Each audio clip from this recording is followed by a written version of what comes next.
One night, across a dozen worlds, Jedi Masters died in their sleep. Not in battle, not in the field. In their quarters, in their beds, killed by the students they had spent years training. The people they trusted most, the ones who knew exactly where to strike. By morning, the most powerful peacekeeping force in the galaxy had been broken from the inside. That was not the beginning. That was the consequence. The beginning was a single Jedi who decided the Order was holding him back. He left. He fell. And what he became did not stay in the shadows where fallen Jedi usually disappear. It came back, and it brought everything with it. A Supreme Chancellor would be assassinated in his own Senate chamber. In front of every senator the Republic had, 10 stars would be detonated at once, and a library world that had stood for millennia would have hours left.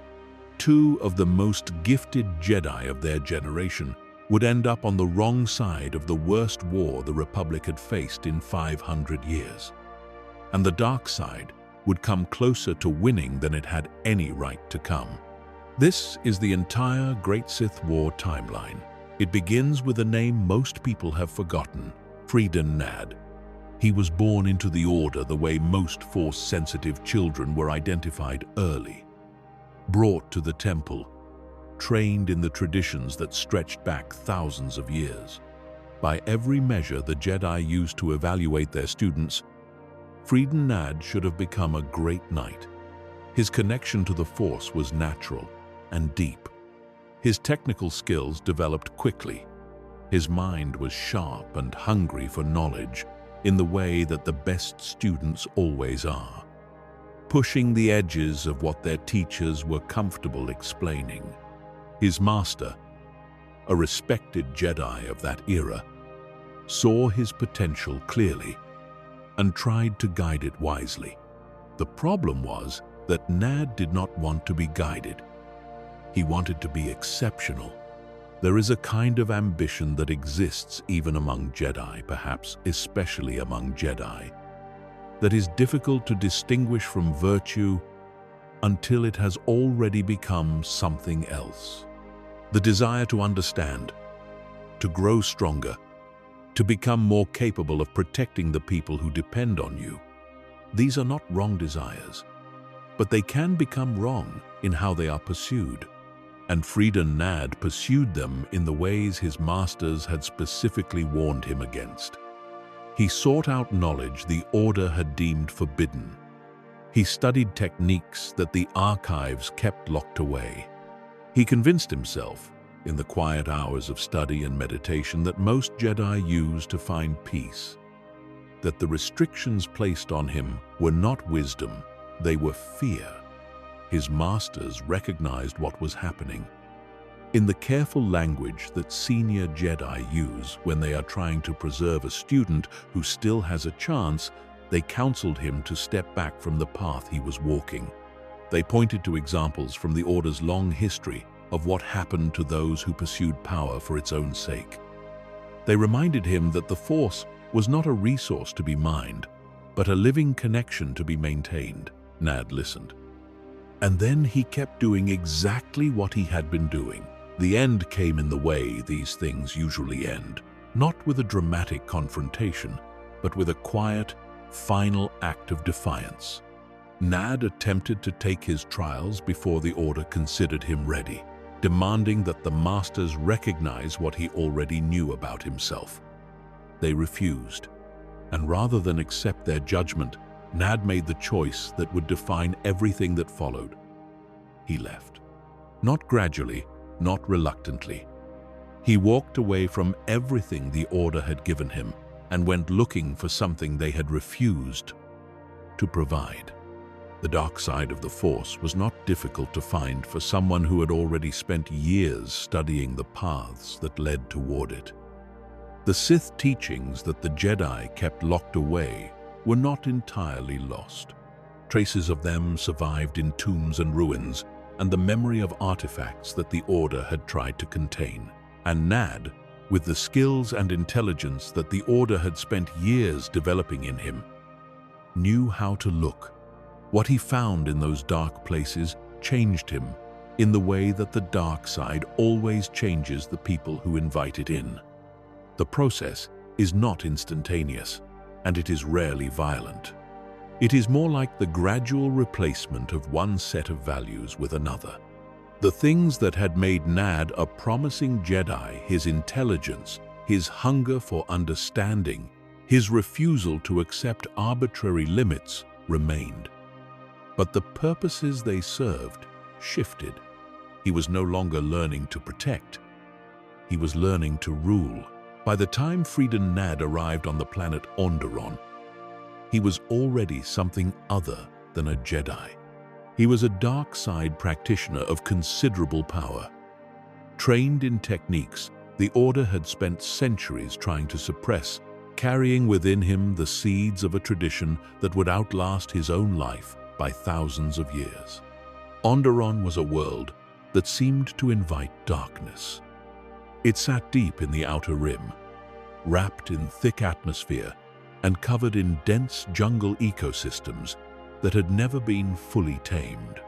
The wildlife of Onderon was legendary in the way that things become legendary when enough people have died because of them, massive creatures that the locals had learned to ride across the treetops, flying mounts powerful enough to carry warriors into battle. The planet had a single major city, Iziz, built behind walls, high enough to keep the jungle and its dangers at a careful distance. Inside those walls, civilization had persisted for centuries. Outside them, something wilder and older had its own kind of order. Nad arrived on Onderon, carrying the knowledge and power he had accumulated in his years of dark side study. And within a relatively short period, he had made himself its ruler. The specific details of how he achieved this have been lost to time in the way that details often are when the victors of a conflict prefer the story to be remembered simply. What the historical record preserves is the result. Freedon Nad became the king of Onderon, married into the local nobility, and established a dynasty whose dark side influence would persist long after his physical death. He ruled for decades, and by the standards of the dark side, he was a successful ruler. He expanded the power and reach of Iziz. He maintained control through a combination of political skill and force power that his subjects mostly experienced as simply the way things were. The people of Onderon did not know much about the Jedi or the Sith in those years. They knew their king was powerful in ways that ordinary people were not, and they interpreted that power through the religious frameworks their culture had developed over centuries. Nad became not just a king, but a kind of divine figure in the mythology of Iziz, something between a man and a force of nature, something that did not need to be fully understood to be obeyed. He also brought the dark side with him as a permanent resident of the planet, not just in his own use of it, but in the sense that a force-sensitive person of sufficient power leaves a mark on a place simply by inhabiting it across decades. The dark side seeped into Onderon's culture, its architecture, its traditions, and eventually into the genetic legacy of the royal family. By the time Freedon Nad died, and even dark side masters die, eventually, though some more permanently than others, the planet itself had been changed by his presence in ways that could not simply be undone. But Nad was not willing to accept even death as a final limit. This is one of the defining obsessions of the dark side across all of its traditions: the refusal to let go, where the Jedi teach their students to release attachment, to accept the natural flow of existence that includes its own ending.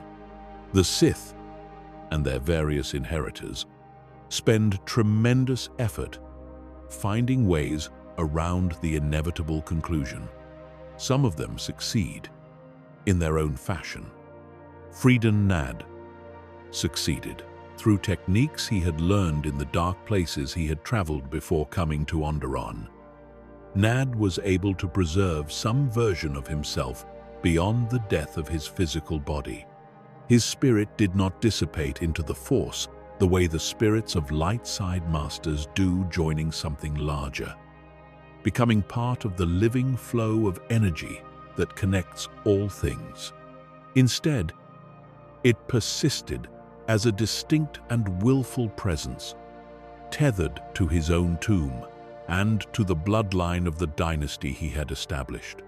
He remained on Onderon not as a ghost in the popular sense, but as a genuine continuation of his dark side consciousness, capable of thought and intention and communication with those sensitive enough to perceive him. This was the inheritance he left to the royal family of Onderon. Not just a throne, but a direct line of influence from a man who had refused to stop being himself, even after death. The generations that followed carried Nad's legacy in ways they did not entirely understand. The members of the royal family who were Force-sensitive, and there were always a few, across the decades, received guidance from his spirit that they experienced as divine instruction. They learned techniques that no living teacher had taught them. They understood the dark side, not as something forbidden, but as something natural, the way one understands the customs of one's own people. For them, there was no world before Nad to compare against. He had always been there, whispering in the dreams of those who had the ability to hear him. Outside the walls of Aziz, the planet was changing in its own way. The people who lived in the jungle beyond the city walls, the Beast Riders, as history would call them, had developed their own civilization over the same centuries that Aziz was becoming a dark side theocracy. They were not, as the city dwellers tried to portray them, simply barbarians sheltering beneath the wings of their animal companions.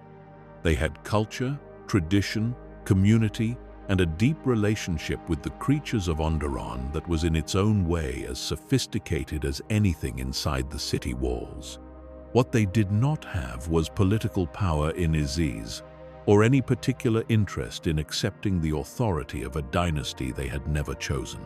The conflict that developed between the city and the Beast Riders was not simple.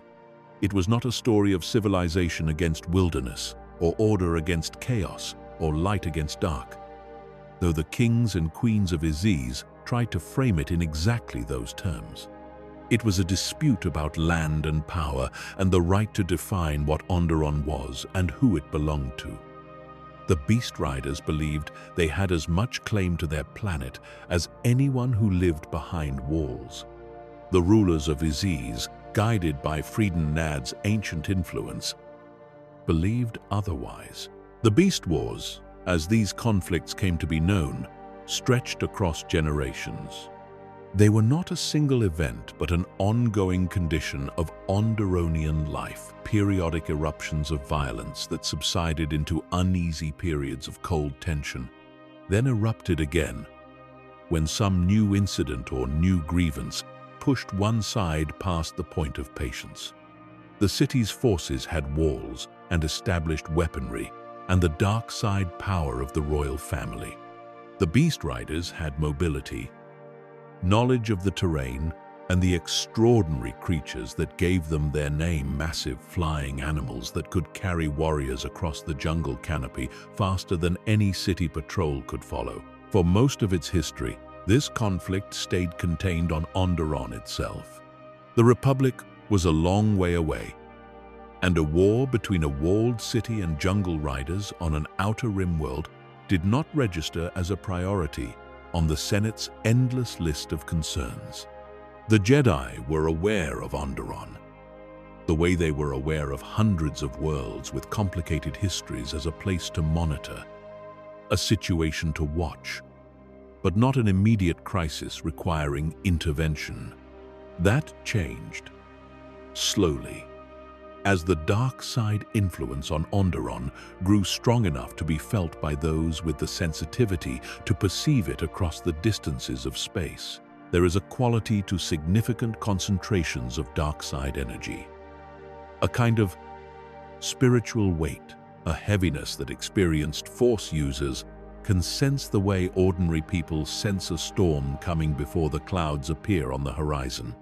The Jedi Council began receiving reports from knights who had traveled near the Onderon system describing this sensation.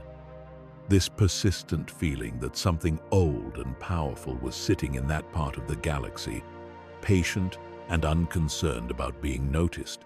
The Jedi Master they eventually sent to lead an investigation was named Arca Jeth. He was, by any measure, one of the most accomplished Jedi of his generation. A warrior and a scholar and a teacher whose influence on the Order would outlast him in ways he could not have predicted. He had trained multiple successful apprentices and was known for his abilities with battle meditation, a rare technique that allowed a Jedi to extend their Force awareness across an entire battlefield and influence the morale and clarity of everyone engaged in the fighting.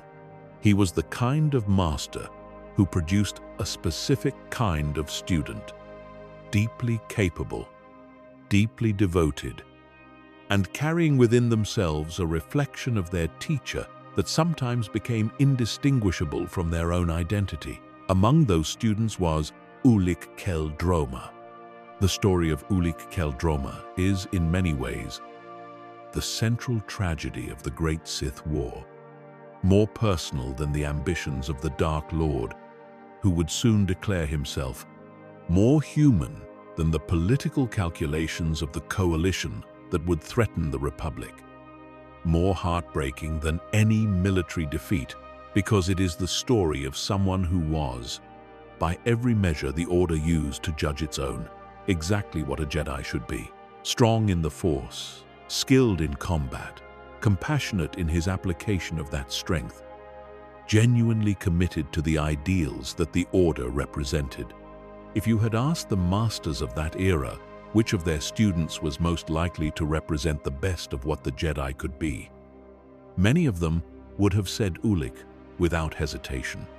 He arrived on Onderon with his master and his fellow students prepared to do what Jedi were supposed to do: understand a problem, find a solution, protect the people caught in the middle.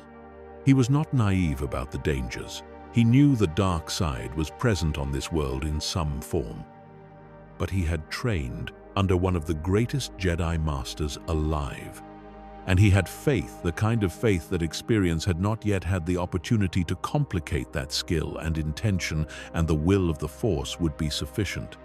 Master Arca's investigation quickly revealed the scope of what had been happening on Onderon for centuries. The dark side presence was not ambient or accidental. It was structured and intentional, maintained through deliberate practice by the royal family who had inherited Freeden Nad's legacy. Queen Amanoa, the ruler of Iziz at the time of the Jedi's arrival, was a direct descendant of Nad's dynasty and a genuine practitioner of the dark side techniques he had introduced to the planet. She was not simply a political leader who had inherited power she did not understand. She was a dark side adept who had spent her reign deepening the connection between the throne of Iziz and the Sith tradition that Nad had established. The Beast Riders, meanwhile, had sought the Jedi out precisely because they recognized that the conflict had taken on a dimension beyond ordinary warfare. Their leadership understood that the dark side power the royal family wielded could not be defeated with conventional weapons and tactics alone. They needed Force users of their own, not because they wanted to fight darkness with darkness, but because they needed people who could stand against it without being overwhelmed by it. The Jedi found themselves, as they often did, positioned between two groups with legitimate grievances, and a conflict that had long since grown past the ability of either side to resolve on their own. Master Arca brought his careful wisdom to the problem. He did not immediately choose sides or commit to military action. He sought first to understand and then to mediate, which was typically the right approach, and which in this case was not enough. Queen Amanoa was not interested in mediation. She had the backing of Freedom Nad's spirit and the confidence of someone who had wielded dark side power long enough to trust it completely. When the Jedi persisted in their efforts to negotiate a resolution to the Beast Wars, she escalated. She drew more deeply on Nad's power, channeling dark side energies through herself and the infrastructure of Aziz in ways that made the entire city feel the pressure of that darkness. The Jedi felt it too, the familiar, pressing weight of the dark side, concentrated and directed by a trained practitioner. The Battle of Aziz was not a clean or simple engagement. It was fought in the streets and on the walls and in the air above the jungle canopy, with beast riders and their creatures fighting alongside Jedi and Republic forces against the dark side-empowered defenders of the city. Ulick fought in that battle and learned things about combat that his training had prepared him for, in theory, and that experience made permanent in a different way.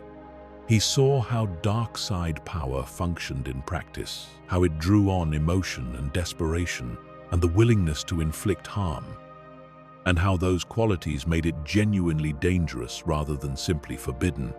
The crisis came when Queen Amanoa, sensing that the battle was turning against her, retreated to Freedom Nad's tomb and drew on the ancient spirit's power as directly as she could manage. In that moment, with Nad's darkness amplifying everything she had, she was formidable in a way that made the outcome genuinely uncertain. But Arkajeth had spent his career studying the dark side, and he understood something that Amanoa's confidence prevented her from seeing clearly. Nad's power, however real, was borrowed, and things that are borrowed can be taken back. Arka's mastery of the light side proved sufficient. He channeled something pure and bright against the darkness Amanoa was wielding. And in the sustained collision of those two expressions of the Force, Nad's ability to sustain her through the battle failed. Without that support, without the dark side amplification that had made her more than she could have been on her own, Queen Amanoa simply perished. She died in the chamber of Nad's tomb, and the battle above, its dark side anchor removed, began to shift decisively toward the Jedi and the Beast Riders. The Jedi believed, when the fighting stopped, that they had accomplished something lasting. The Queen was dead. The Beast Riders had won what they had been fighting for across generations. The dark side presence on Onderon seemed diminished.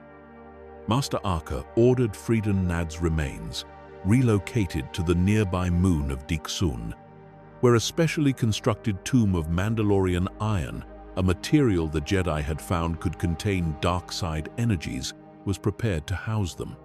The intent was to sever the planet from its dark inheritance permanently, to put enough distance and enough physical barrier between Onderon and Nad's legacy that the connection could not be maintained. This was, in retrospect, a mistake born of the most understandable kind of optimism.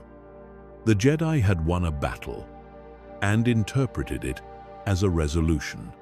What they had actually done was disturb something that was not finished. King Omin had been present in Aziz throughout the Jedi's investigation and the battle that followed. He was Queen Amanoa's elderly husband, kept alive by a mechanical life support apparatus that most observers assumed was simply the necessity of age and infirmity. He rarely appeared in public. He did not participate in the governance of the city in any visible way. Every external sign suggested he was precisely what he appeared to be, an old man watching the end of his life with whatever peace he could find. He was not. Omin had spent decades in the background precisely because he understood that power maintained invisibly is power that cannot be threatened. while the Jedi and the Beast Riders focused on Amanoa, while the political structures of Aziz absorbed the shock of the battle's outcome. Omin had been communing with Freedon Nad's spirit in the deep chambers beneath the palace. He had been studying, developing, accumulating the kind of dark side knowledge that a patient person can gather over a long and carefully hidden lifetime. The mechanical devices that kept his body functioning were not just medical equipment. They were also instruments of dark side practice, shaped by Nad's teachings to sustain him and enhance his connection to that power. When the Jedi began the process of relocating Nad's remains, Omin moved. What followed became known as the Freedon Nad Uprising, and it demonstrated something that the Jedi would learn over and over again in the years ahead. The dark side's capacity for patience was one of its most dangerous qualities. Omin had waited long enough and prepared thoroughly enough that when he finally revealed himself, the surprise was complete. Nadist cultists who had been hiding within Aziz's population activated simultaneously, disrupting the Jedi's careful work at the moment they were most focused on logistics. The cultists' first target was Freedon Nad's sarcophagus itself, which they seized and returned to Nad's followers before the Jedi could secure it. Their second target was Master Arca Jeth. They succeeded on both counts.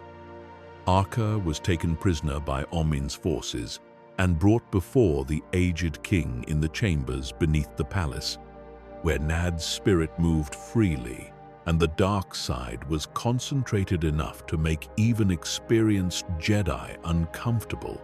The news of Arca's capture struck his students like a physical blow. Ulic, in particular, felt the weight of it in a way that went beyond simple concern for a master. Arca was not merely his teacher. He was the model around which Ulic had built his understanding of what a Jedi should be. The idea that someone of Arca's ability and experience could be captured, held by a force that Ulic had fought in the streets of Aziz and believed diminished, reframed the entire situation in terms that made the walls of Ulic's confidence feel suddenly less solid. Additional Jedi arrived to assist with the rescue. Among them, Nomi Sunrider, who had recently completed her training, and others who would become important to the story in the months and years ahead. The rescue mission required fighting through Nadist cultists and the dark side creatures Omin commanded, pressing deeper into the palace beneath Aziz, into chambers where the accumulated darkness of centuries made the Force feel thick and strange in ways that even experienced practitioners found disorienting. When they finally reached the chamber where Arca was being held, they encountered not just King Omin, but Freedon Nad's spirit in a form more substantial than spirits typically managed. An expression of how deeply his power had been sustained by the years of devotion his followers had given him. The confrontation was not simply a rescue operation. It was a battle against an ancient, dark side presence on its home ground, with all the advantages that implied. Arca, once the Jedi were close enough to provide the support he needed, proved that his capture had not broken him. Fighting alongside his students and the reinforcements who had come for him, he drew on his decades of experience with dark side energies and turned them against the beings that wielded them. King Omin, despite the power he had accumulated, was no Arca Jeth in terms of raw command of the Force. He fell, and without his living anchor sustaining the connection, the dark side manifestation around them weakened rapidly. In that weakening, something happened that no one watching from outside could have anticipated. Freedon Nad's spirit, confronting the reality that Onderon was lost to him despite everything, made a decision. Rather than spending the remainder of his power trying to hold what could not be held, He would preserve what mattered most, the Sith knowledge he carried, by passing it to new hands before the moment closed entirely. 2 visitors had come to Onderon in the weeks before the uprising, traveling from the Empress Teta system under the cover of aristocratic tourism. They were cousins, Satel Keto and Alima Keto. Young, wealthy, bored, in the particular way that wealthy young people in comfortable systems sometimes become when they have exhausted the conventional entertainments available to their class. They had developed an interest in Sith history and artifacts that most of the people around them found eccentric at best. The Sith were, after all, ancient history, defeated enemies, whose traditions survived only in fragments locked away in Jedi archives, or buried in tombs on forgotten worlds, or so everyone assumed. Satal and Alima had come to Onderon because they had heard, through the kind of careful research that genuine obsession produces, that the royal family there practiced something connected to ancient Sith teachings. They were not Force users in any trained sense, but they were interested, and they were present. And Freedon Nad's spirit, in its final moments of sustained power on Onderon, recognized in them exactly the kind of hungry ambition that had driven Nad himself when he was their age. What he passed to them was not simply information. It was a connection to the tradition he had spent his life developing teachings, techniques, and, most crucially, the names and locations of artifacts and texts that the Keto cousins could use to continue what he had started. Nad could not maintain his presence indefinitely, but he could plant a seed in 2 young minds that would, in the right soil, become something that would outlast him far more effectively than any spirit could. When the Jedi finally banished Freedon Nad's spirit, truly banished it this time, dispersing what remained of his dark side consciousness in a way that severed his ability to manifest or communicate, they did not know about the Keto cousins. They did not know what had been transferred in those final moments. They saw a dark side threat contained, a master rescued, a world beginning the slow process of healing from centuries of Sith influence. They were right about all of that. They were just not right about whether it was over. Satal and Alima Keto returned to the Empress Teta system, carrying something more valuable than the artifacts and texts they had managed to acquire during their time on Onderon. They carried a framework, a way of understanding dark side practice that they could build upon, a direction to travel rather than simply a destination. For 2 people of their intelligence and resources, that was more than enough.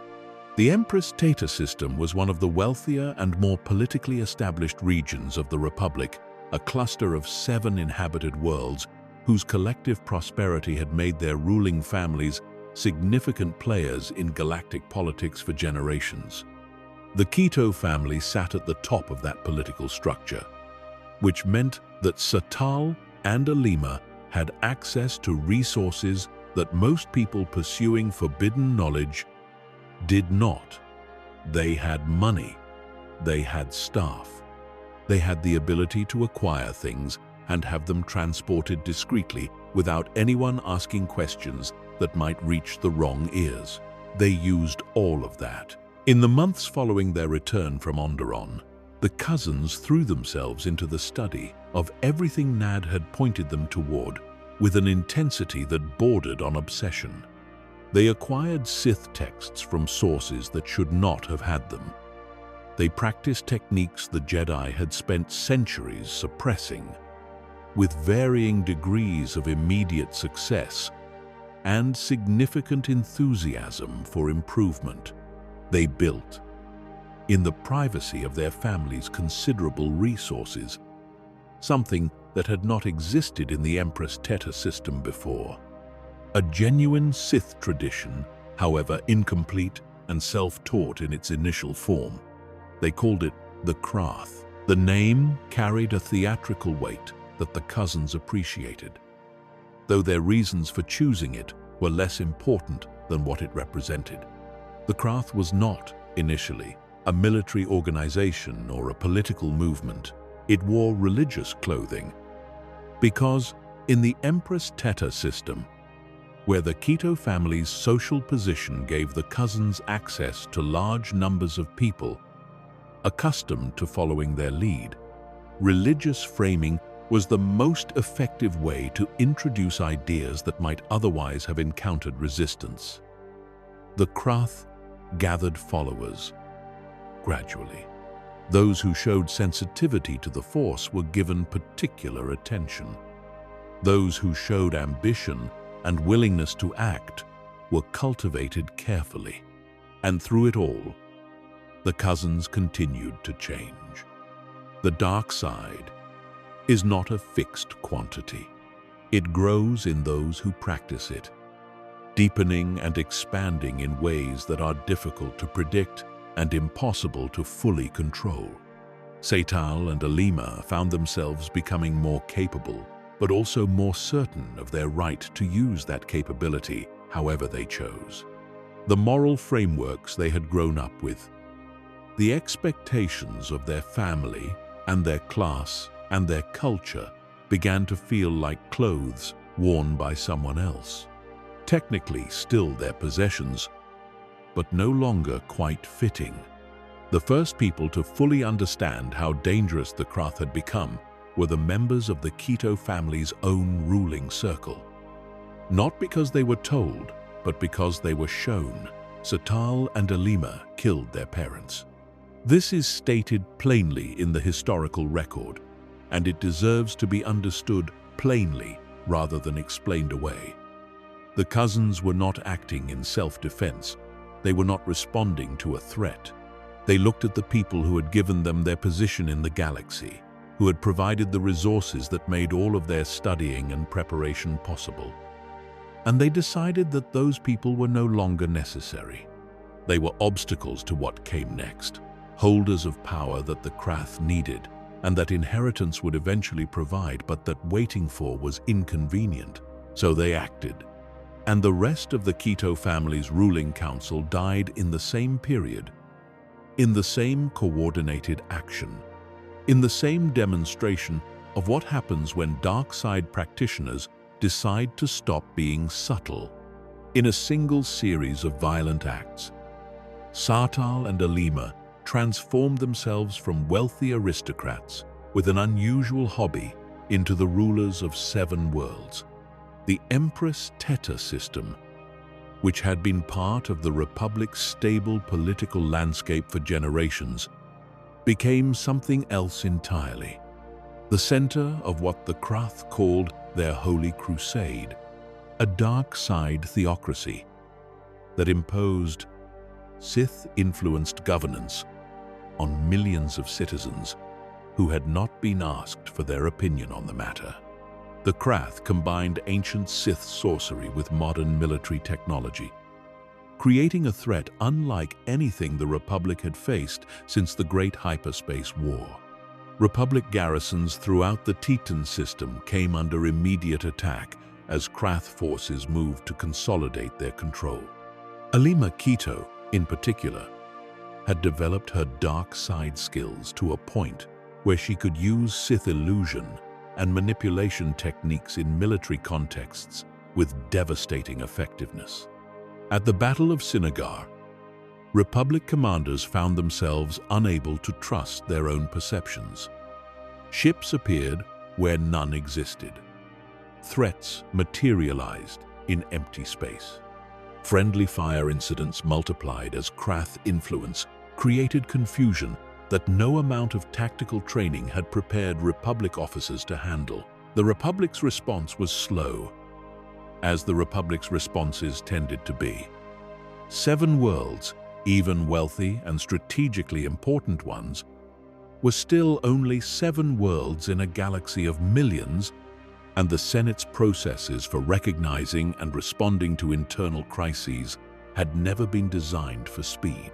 By the time the appropriate committees had held the appropriate discussions and the appropriate military resources had been allocated, the Krath had consolidated enough control over the Empress Teta system that the Republic forces sent to address the situation found themselves facing something considerably more organized than a family squabble.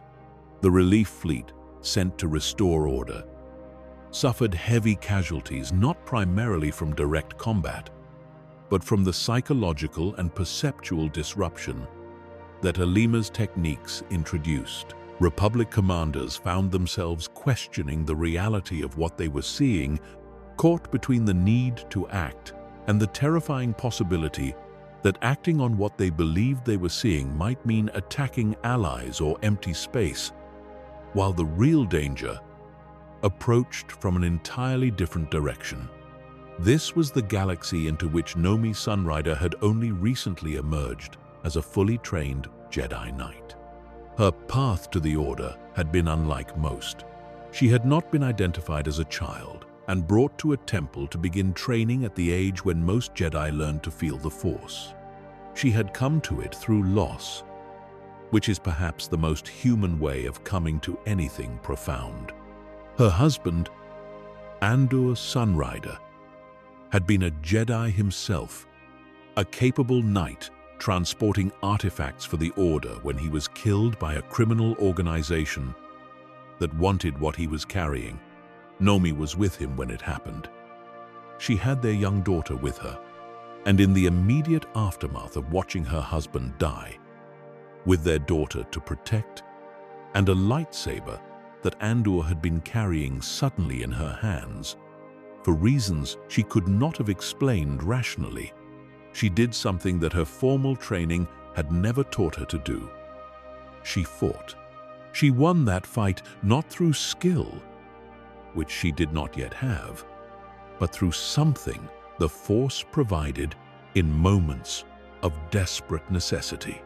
And in the weeks afterward, trying to understand what had happened and what she was supposed to do with the life that had abruptly reconfigured itself around loss, she found herself on Ambria, a planet that most travelers avoided.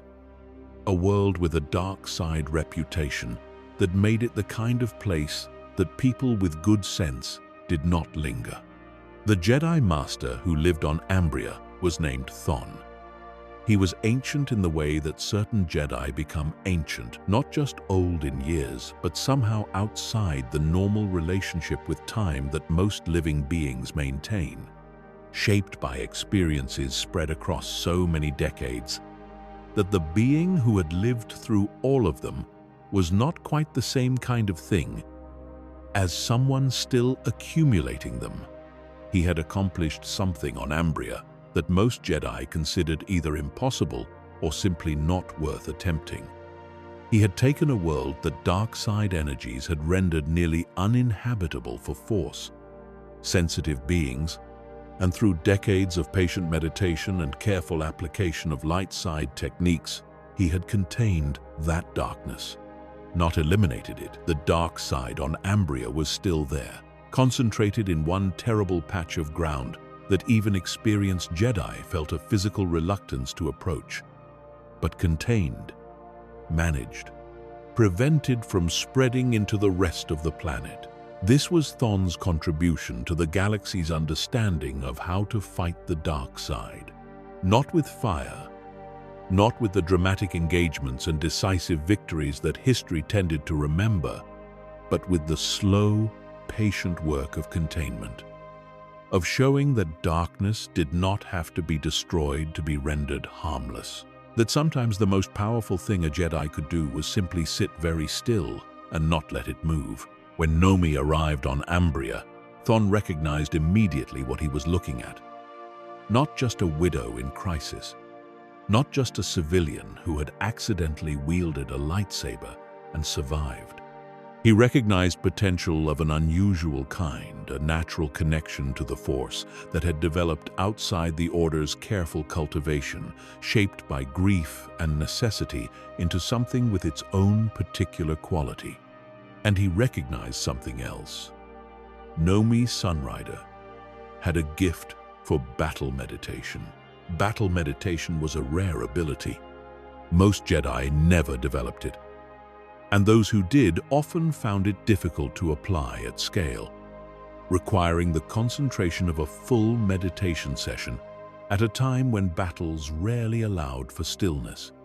What Thon perceived in Nomi was not just the potential for this ability, but the specific qualities of character that made it work. The capacity to hold multiple things in awareness simultaneously, to feel the emotional state of a conflict without being swallowed by it, to extend compassion and clarity outward rather than simply inward. These were things that could not be taught from scratch. They could only be trained once they were already present. She trained on Ambria for the years it took, with Thon as her master and her daughter growing up on a planet with a dark reputation and unexpectedly beautiful skies. By the time she emerged as a fully recognized Jedi Knight, Nomi Sunrider had become something the Order had not seen in quite that form before. A warrior whose greatest strength was not her lightsaber, though she was capable with it, but her ability to reach into the emotional architecture of a battle and restructure it towards something the light side could work with. She was also, by this point, someone who had experienced real loss in a way that most Jedi trained from childhood had not. The Order taught its students to accept loss, to release attachment, to avoid the entanglements that led to the specific kind of fear and desperation that opened pathways to the dark side. These teachings were not wrong, but they were easier to hold in theory than in practice. And Nomi understood that in a way that made her particularly attentive to what happened to Jedi, who were confronted with losses they had not been prepared for. She would need that understanding soon. In the aftermath of the Freedon Nad uprising on Onderon, and with the Krath's rise to power in the Empress Teta system creating an urgent new threat, the Jedi Council convened a grand assembly on the world of Deneba. Hundreds of masters and knights gathered from across the Republic to discuss how the Order should respond to these escalating threats. The gathering included some of the most respected figures in the galaxy. Master Thon was there, bringing his particular expertise in dark side containment and his long perspective on how Sith-connected problems tended to evolve. Nomi Sunrider was there, recently elevated to knighthood, bringing both her battle meditation and the quality of attention that her unconventional path had developed in her. And Master Arca Jeth was there, recovered from his captivity on Onderon, visibly shaped by the experience but unbroken. His students thought, watching him move through the gathering, that there was something different in him that had not been there before. A kind of deliberateness in how he carried himself that might have been caution or might have been wisdom, and that they found they could not quite distinguish between. Ulik Keldroma was there too, devoted to his master, committed to the Order, clear in his conviction that the Krath represented a genuine threat that required a decisive response. He had been part of the fleet engagement above the Empress Teta system, and he had come away from it, shaken not by fear, but by something more complicated. The knowledge that the dark side power the Krath wielded was real and effective, and not simply going to yield to conventional Jedi approaches. The conclave on Deneba was intended to be a planning session. The Jedi needed to coordinate, to share information, to develop a strategy that addressed both the immediate military problem of a dark side power controlling 7 Republic worlds and the deeper spiritual problem of what that power represented and how it might spread. It became something else entirely. The Krath had known about the gathering. Their intelligence within Republic institutions had given them enough advance notice to prepare a response, and what they prepared was not something the assembled Jedi had anticipated from what appeared to be an aristocratic dark side cult still consolidating control over 7 worlds. Sleeper droids, machines that had been infiltrated into the Conclave's support and security staff, indistinguishable from the equipment that serviced any major Jedi gathering, activated simultaneously when the assembly was fully assembled and the doors were closed. The resulting battle, in what should have been a place of absolute safety, was, in some ways, more traumatic than an attack in an expected conflict zone would have been. The Jedi who gathered on Daniba had come prepared for philosophical debate and strategic planning, not for combat in conference halls and corridors. They adapted. Jedi always adapted. But adaptation, in conditions of genuine surprise, extracted costs that calm preparation would not have permitted. The cost paid on Daniba that could not be recouped was Master Arca Jeth. He died in the fighting against the Krath war droids, killed by a mechanism that felt almost contemptibly mundane against the magnitude of what it took from the galaxy. A machine that could not feel the Force, that had no awareness of the person it destroyed, that was following the programming given to it by people who would never see the consequences of what they had set in motion. A machine like this ended the life of one of the most accomplished Jedi of his generation.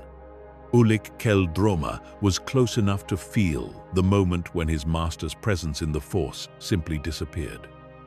There was no transition. There was no warning. There was Arca, and then there was not. And the space where his master had been was a kind of wound in the Force that would not close cleanly. What grief does to a Jedi is complicated in ways the Order's teachings try to prepare its members for, and that no amount of preparation actually resolves. The Jedi teach, release the acceptance of loss, the understanding that attachment is itself a form of suffering, that the fear of losing what one loves is a path toward the very darkness that takes it. These are not wrong teachings, but they are teachings for a mind that has had the chance to receive them fully, that has processed them over years of practice until they are not just intellectual positions, but something more like instinct. In the immediate aftermath of watching something terrible happen to someone irreplaceable, even trained Jedi find that the gap between knowing and being is very wide indeed. Ulic did not release his grief. He picked it up and carried it forward, and in his hands it became something else. It became determination in the form that grief most easily becomes in people of action and skill. He needed to do something, and the something available was the Krath. He would destroy them. He would go inside their structure and find what drove it and collapse it from within. And this would be the thing he did with the loss of his master, the purpose he made out of something that had no purpose. The plan he proposed to the Jedi Council was precisely as dangerous as it sounded. He would infiltrate the Krath by pretending to have fallen to the dark side. He would get close enough to their leadership to understand how they operated, find their vulnerabilities, and provide the Jedi with the information needed to end them decisively. It was not a plan designed by someone thinking clearly about risk. It was a plan designed by someone who needed to act and had found an action that felt equivalent to the size of what he was feeling. The Council said no. Nomi Sunrider said no.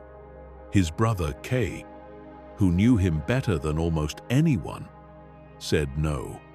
Master Thon, with the directness of someone whose long experience with dark side corruption had made him clear-eyed about exactly this kind of situation, said that the people who went undercover among dark side practitioners did not come back the same, that the corruption worked in ways good intentions could not reliably defend against, that the history of the Jedi was full of examples of exactly the journey Ulick was proposing that had not ended with the infiltrator intact.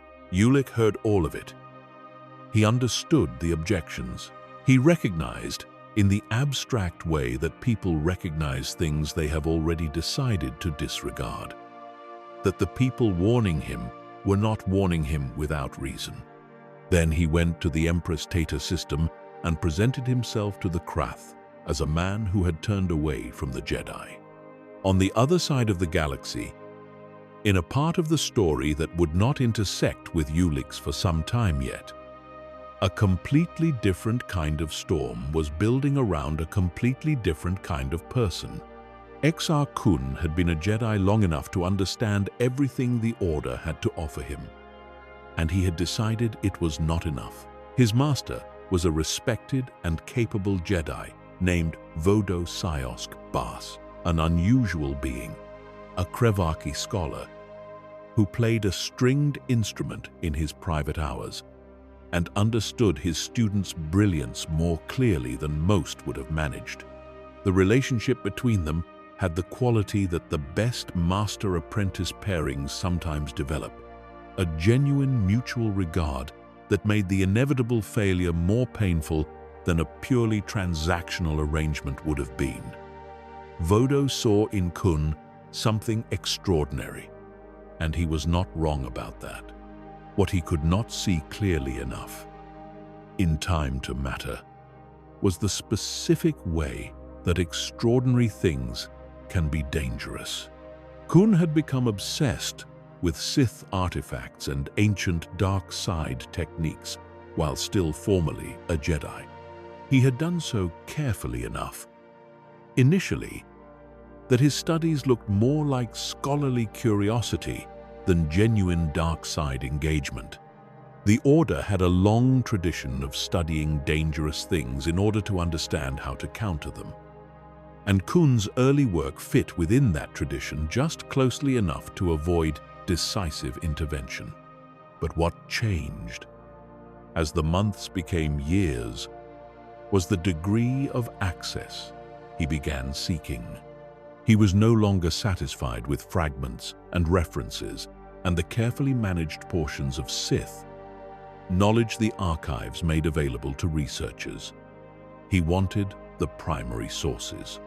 He wanted to understand the dark side from the inside, rather than as a subject of academic study. The warnings he received were sincere and specific. Vodo Siosk Bas, who knew his student better than anyone, told him directly that the path he was walking led somewhere that no amount of good intentions could make safe. The council told him his research was forbidden and must stop.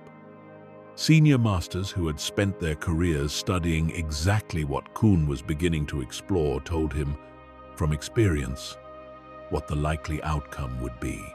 Kun heard all of it and continued anyway. He left the Order without formally renouncing it, a detail that mattered to him and to how he understood himself, even as he did things that made the distinction increasingly meaningless.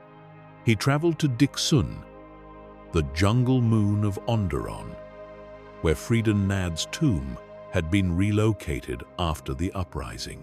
He had done his research thoroughly enough to know where to look and what he would find when he arrived. The tomb of Freeden Nad, even in death, was a concentration of dark side energy that most Force-sensitive beings found deeply unpleasant to approach. Mandalorian iron had been used in its construction precisely because that material could contain and dampen dark side energies, and it was effective, up to a point. What it could not prevent entirely was the awareness that something was there, something old and willful and still, in some meaningful sense, present. Kun broke into the tomb. What awaited him was not simply artifacts and texts, though there were those as well. What awaited him was Freedon Nad's spirit, which had survived the banishment on Onderon, not because the Jedi had failed in their effort, but because Nad's connection to his own teachings was strong enough to persist in attenuated form, even after his main manifestation had been dispersed. On Di Sun, in the vicinity of his actual remains, he was weaker than he had been on Onderon, but he was not nothing. He recognized Exar Kun immediately as someone worth investing what remained of his influence in. Not as a traditional apprentice, Nad had no illusions about being able to control someone of Kun's power and temperament. From a position as a disembodied spirit on a moon, far from the centers of galactic power, but as a vehicle. As the next step in the propagation of the tradition, he had spent his life developing. He showed Kun what he needed to see, and told him what he needed to hear, and pointed him in the direction that would take him further than Degzun could offer. He pointed him toward Korriban. Korriban was already, by this point in history, one of the most significant and dangerous places in the galaxy. The homeworld of the original Sith species, the planet where the greatest Dark Lords of earlier ages had chosen to be buried. It was a world where the dark side was not simply present but structural, woven into the landscape. The atmosphere, the very stone of the valleys where the ancient tombs had been carved by hands that had once shaped civilizations. The Jedi knew about Korriban. They had studied it from careful distances and made careful notes about what was there and why it should be left alone. Exar Kun did not leave it alone. The trials of Korriban were not metaphorical. They were real tests of survival, set in motion centuries or millennia earlier by Sith Lords who wanted to ensure that only those of sufficient power and sufficient commitment to the dark side would be able to access what they had left behind. The tombs were not passive repositories.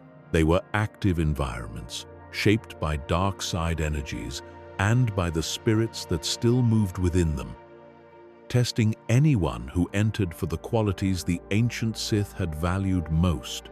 Kun survived, not without difficulty, and not without cost. There was a moment beneath the collapsing weight of one of those ancient chambers when survival required something more than skill and preparation, when the situation had escalated past what training could resolve, and what remained was a choice. The kind of choice that, once made, does not unmake itself. He opened himself to the dark side in the way that the dark side requires, not as an experiment, not as a strategy, but as a genuine surrender to what it offered in exchange for what it cost. The power he received in that moment healed what was damaged, preserved what would have been lost, and changed what had been there before in ways that were not visible from the outside, but that were nonetheless real and permanent. He emerged from the tombs of Korriban changed in every way that mattered, and unchanged in every way that was visible. He still looked like the Jedi who had descended into those ancient chambers. He still moved the same way, spoke the same way, carried his body with the same quiet assurance that years of training had made automatic. Nothing about his appearance announced what had happened beneath the stone. The transformation was entirely internal, and it was entirely complete. Freedon Nad's spirit was waiting. The ancient presence that had guided Exar Kun from the tomb on Degzun to the trials on Korriban had not dissipated during his ordeal inside the mountain. If anything, it had grown more substantial in the hours since, fed, perhaps, by the dark side energy that Kun's surrender had released into the surrounding landscape. Nad could feel what his pupil had become.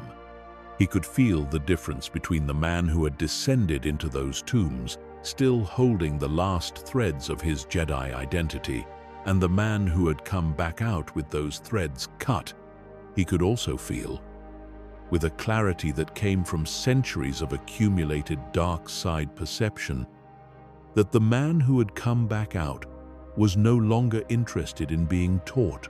Nad communicated what he had left to communicate quickly, in the way that a being without a body learns to communicate when it senses time running short.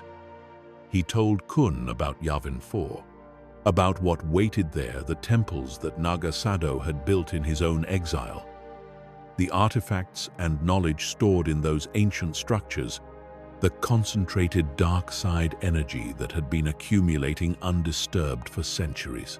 He told Kun what the place could offer to someone willing to enter it fully, to absorb what the dead had left behind. He told him that this was the final stage of the journey. What he did not tell him, because there was no way to tell someone like Exar Kun and have them believe it, was that the final stage would not end the way Nad intended. The journey to Yavin 4 took time, and in that time Exar Kun was not idle. He was cataloging what had changed in him, in the careful way that someone who has always approached power analytically approaches a new power. He had spent years studying the dark side from outside it, as a subject of scholarly examination. Now he was inside it, and what he found was different from what the scholarship had suggested. The emotional dimension of it, the way rage and ambition and the will to impose one's own shape on things fed the connection rather than compromising it, was something that no text could have fully conveyed. He understood. Now, why the Sith did not simply teach this to anyone who was willing to study. It was not because the teaching required careful management of a dangerous student. It was because certain things cannot be understood until they are experienced. And the experience itself was the teaching. Yavin 4, when he finally arrived, was everything Nad had described, and more. Besides, the jungle moon had a quality that Kun could feel before he broke through the cloud layer, a particular heaviness in the force, a concentration of dark side energy so old and so deep that it had become structural rather than atmospheric. It was not the active, directed darkness of a practitioner's will. It was more like the residue of centuries of deliberate effort, the accumulated weight of everything Naga Sado had done on this moon, and everything that had happened to his followers in the long aftermath of his exile. The Massassi people who still inhabited the place were descended from those followers' beings whose ancestors had served the ancient Sith Lord, and who had, over the centuries of isolation that followed his departure, changed in ways that long exposure to that level of dark side energy tended to produce. They recognized what Exar Kun was the moment he landed, not with the intellectual recognition that a Jedi or a scholar would bring to an encounter with a dark side practitioner, but with the instinctive recognition of beings who had been shaped by exactly the tradition Kun now represented. They knew what he felt like before he said a single word. He enslaved them. This is worth stating plainly, because it is often described in the kind of language that makes it sound like something other than what it was. He did not lead them, or inspire them, or recruit them. He dominated them through direct application of the dark side, bending their will to his with a comprehensiveness that left them capable of action, while removing from them the capacity to choose what that action served. They built what he told them to build. They trained as he directed them to train. They became the first army of the new Dark Lord. And they had not been consulted about the role. The temples of Yavin 4 opened their secrets to him gradually, the way ancient repositories of Sith knowledge tended to open, requiring not just force sensitivity and dark side alignment, but the particular quality of patient, hungry attention that the Sith tradition had always valued in those who sought its deepest teachings. Sado had left behind a great deal. Not just knowledge in the conventional sense of techniques and teachings, but the actual physical instruments of his practice, alchemical devices whose operation required understanding that Kun had to develop from the evidence of what they had produced, devices that had shaped the Massassi themselves over the generations since their master's departure. He used them. He learned from them. He went further with them, in some directions, than Sado had thought to go. And then Freeden Nad made the mistake that every teacher makes with a student who has outgrown them. He tried to reassert his authority. It came in the form of a demand rather than a request. A communication that had the quality of someone who believes they are still in a position to make demands, rather than someone who has recognized the moment when that position has already passed.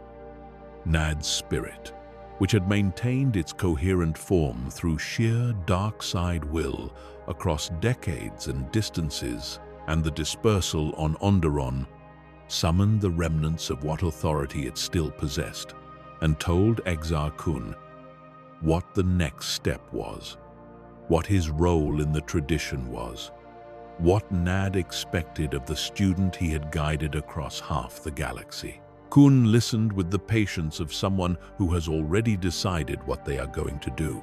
What followed was not a duel in any conventional sense, because one of the participants did not have a physical body. It was an application of power, the kind of overwhelming, focused expenditure of dark side energy that Kun had been building towards since the moment he first started researching forbidden knowledge in the Jedi archives. Nad had taught him everything he had to offer, and what Nad had offered, combined with everything Kun had gathered on Korriban and on Yavin 4 itself, had produced something that exceeded the sum of its sources. The student had become something the teacher could not have survived, and so the teacher did not.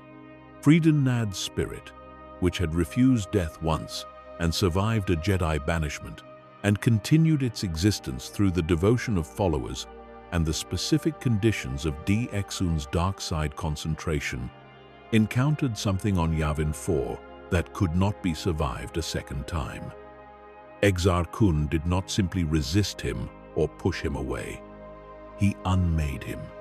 He applied the full weight of a dark side power that had been honed across years of research and months of transformation to the task of ending the thing that had guided him, and the thing that had guided him ceased to exist in any form that could be called presence. There was nothing left of Freeden Nad, no trace in the Force, no residual consciousness, no lingering influence. The tradition he had carried from the Jedi Order through decades of dark side practice, and then through death itself, had now passed entirely to someone who had learned from him, while holding him in a contempt that Nad had not recognized until the final moment. And Exar Kun, alone on a jungle moon, with a people he had enslaved, and the power of an ancient Dark Lord's legacy fully available to him, declared himself what no one else in the galaxy had declared themselves in a very long time: Dark Lord of the Sith. Not a continuation, not an inheritor. The thing itself, in its current and most advanced expression, he crafted his weapon to mark the occasion. The double-bladed lightsaber that would become as recognizable as his name was not an accident of construction. Every decision that went into it was deliberate. The length, the configuration, the specific way it announced its distance from the traditions that had produced the skill that went into building it. A Jedi lightsaber is a single blade. It represents restraint, precision, the focused application of force in a specific direction. What Kun built was the opposite of restraint. It was a statement about the relationship between the thing that wielded it and the things that stood in front of it. a statement that the wielder had decided there was no longer any pretending to be something that came before. When he walked somewhere with that weapon at his side, there was no ambiguity. And Exar Kun had decided he was done with ambiguity. On Empress Teta, across the galaxy, a different and slower transformation was reaching its conclusion. Ulik Keldroma had been inside the Krath structure for long enough that the outside of it was beginning to feel like the distant past. The plan that had brought him here, the mission, the infiltration, the purpose he had told himself he was serving, had not disappeared exactly. It had simply become less present than it once was, the way a voice becomes less audible when enough other sounds are happening around it. He could still find it if he looked, but looking for it required an effort that he had not been making consistently, because the environment he was in was not an environment that encouraged that kind of looking. Alima Keto was part of that environment. The relationship that had developed between them was not what Ulik had planned for when he designed his infiltration, though, in retrospect, it should have been predictable. Alima was brilliant, in the particular way that dark side practitioners who have developed their own techniques from foundational teachings tend to become brilliant, deeply skilled at something specific, deeply confident in that skill, and completely uninterested in the constraints that the people who developed the foundational teachings had tried to place around the application of it. She had looked at what Freedon Nad had passed to her in Satal and had made it something that was partially hers in a way that created the specific kind of danger the Jedi had always warned against. Not the danger of someone following a dark side tradition they had been taught, but the danger of someone who had taken that tradition and applied genuine creativity to it. She found Ulik interesting, which was itself a form of danger. The corrupted Jedi who came to the Krath, pretending to have fallen rarely, stayed interesting to Alima for long. They were usually what they appeared to be, moderately powerful Force users whose resentment of the Order's restrictions had led them somewhere that felt like freedom until they discovered that the Krath had its own restrictions, at which point they became either useful tools or inconveniences to be disposed of. Ulik was different, and she could feel the difference through the dark side sensitivity she had developed.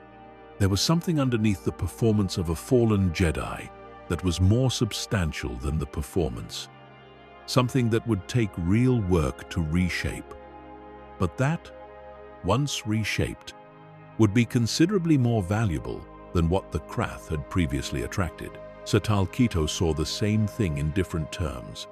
Where Alima worked with the subtlety of someone who understood that the dark side corruption she had planted needed time to grow, Satal had always preferred the direct application of leverage. He accelerated the process that Alima had begun, not because he mistrusted her methods, but because waiting for organic corruption was inefficient when chemical assistance was available. Additional Sith poisons found their way into Ulik's environment, not obviously enough to be detected, but consistently enough to ensure that the erosion of his moral certainty that had been proceeding gradually was proceeding somewhat faster. The tests came in escalating order, as they always did in the Krath's internal culture, which had adopted from Nad's teachings the understanding that trust was demonstrated through action rather than declared through words. Each test was designed to require Ulik to do something that the Ulik who had arrived on Empress Teta would have refused, and each time he performed what was asked, the threshold for what could be asked next moved outward. These tests were not pleasant, and the fact that Ulik performed them without allowing himself to examine too carefully what performing them meant about his current state was itself evidence of how thoroughly The corruption had taken hold. The moment that ended any remaining pretense of infiltration was brutal in its simplicity. Satal Keto, in a demonstration of the power dynamics that governed the Krath's internal structure, had Ulic's lover killed a person who had trusted the version of Ulic that the Krath presented to those who were close to him, who had been cultivated as part of the social environment that kept Ulic anchored in the Krath's world. Satal did this as a test, to see whether the attachment would override everything else, or whether the dark side corruption had gone deep enough that the anger would override the grief. The anger overrode everything. Ulic killed Satal Keto in a burst of rage that did not feel like a choice in the moment it happened, and that, once it had happened, felt less like a mistake and more like the removal of an obstacle. This was the signature quality of the dark side at that stage of corruption. The replacement of regret with relief, the experience of violence not as transgression, but as liberation. The rage that had driven the act did not dissipate into guilt. It settled into something that felt, to the person experiencing it, like clarity. Alima Keto, who had been present when it happened, recognized the moment for what it was. She welcomed Ulic not as a prize that had been captured, but as a partner that had finally become what the partnership required. Together, they led the Krath with a combination of military and dark side power that the organization had not had under the cousins alone. Because what the cousins had built was a structure that required someone with genuine force capability and military understanding to deploy at full effectiveness. And Ulic provided both of those things without the political complications that Satal's continued presence would have created. The Jedi tried twice to reach him. Nomi Sunrider led the first attempt, and what she found when she arrived on Empress Teta in search of her friend was something that made the mission clearly futile before any direct confrontation occurred. The person she had known, the careful, principled Jedi, who had grieved his master and made a terrible decision out of that grief, but who had still been underneath the plan. Someone she recognized was not present in the man who refused to leave the Krath. Something was present, but it was not what she had come for. She saw it in how he carried himself, in how he talked about what the Krath represented, in how he described the Jedi Order and its restrictions in terms that bore the unmistakable imprint of the dark side philosophy she had spent years studying the edges of. She left because there was nothing to bring back. Not yet. And perhaps, though she could not fully articulate it in the aftermath, because some part of her understood that the only thing that might eventually reach Ulic was something worse happening to him than what had already happened. It was in this period, with Ulic genuinely fallen and established as a power within the Krath structure, that Exar Kun made his move. He had been aware of Ulic Qel-Droma for some time, with the awareness that force-sensitive beings of significant power tend to have of each other across distances. He had felt the specific quality of the dark side corruption in the Empress Teta system, not the ancient, structural darkness of a place like Korriban, but something more recent, more personal, more connected to a specific individual's transformation. He had also felt the genuine power underneath that corruption. Ulic Qel-Droma was not simply an interesting problem. He was potentially the one element that Kun's plans were currently missing. Someone who could manage what Kun had no interest in managing, who could organize and direct military force, and build the kind of coalition that raw power alone could not assemble. His arrival on Empress Teta was deliberate and public, in the way that only someone confident of their own power announces themselves. He came as himself, as Exar Kun, fallen Jedi, self-declared Dark Lord of the Sith, and what he found when he arrived was exactly what he had expected to find, which was a situation that had organized itself around two centers of gravity instead of one, and that required resolution before anything else could proceed. The encounter between them at the Iron Citadel of Sinagar was not a diplomatic meeting. It was a test, which was the only kind of first meeting that either of them was capable of conducting at this point in their lives. Each needed to know what the other could do, and the only way to know that was to encounter it directly. They fought with the full commitment that two dark side practitioners bring to an engagement with someone they have genuinely identified as a peer, and what the fighting produced was information about each other that was accurate, in the way that only real combat produces accurate information. They were evenly matched. Not in their specific styles or the particular character of their dark side abilities, which were quite different.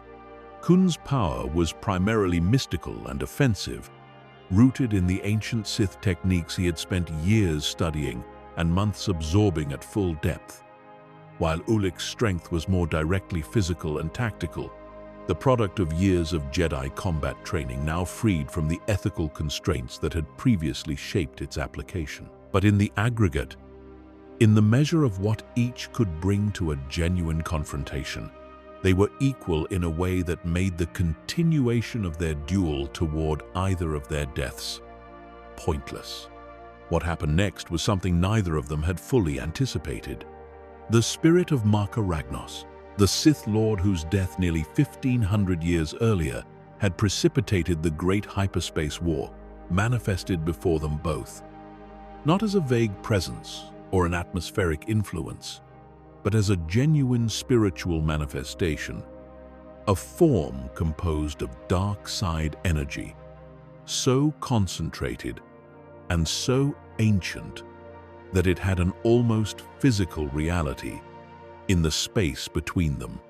Ragnos had been waiting, not perhaps in a conscious and deliberate way for specifically this moment, but in the way that truly powerful Sith spirits sometimes persist in the locations most saturated with the dark side's memory dormant, and yet not gone, available to be summoned by the right conditions. The right conditions were exactly what was happening in the Iron Citadel. Two Sith-aligned Force users of extraordinary power in the middle of a confrontation that had produced exactly the kind of dark side energy that Ragnos's persisting spirit could draw on. He spoke, and what he said was not ambiguous. He anointed Exar Kun as Dark Lord of the Sith, a formal investiture from the ancient tradition, a recognition of both the power and the intention that Kun represented, and he designated Ulic Qel-Droma as Kun's apprentice, the second seat in the structure that the tradition had always organized itself around when it was at its most coherent.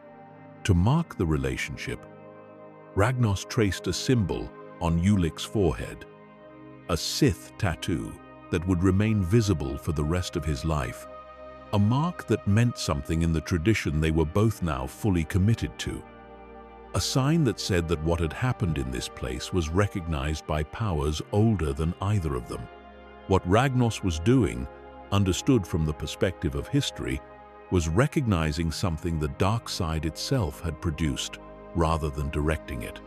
Two fallen Jedi with the power and the ambition and the specific complementary qualities needed to make a serious attempt at reshaping the galaxy had found each other, and the tradition they both represented was, through its oldest surviving embodiment, acknowledging that the attempt would be made.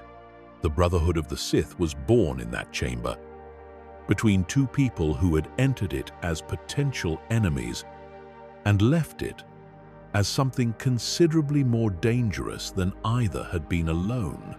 The combination was precise in its effectiveness.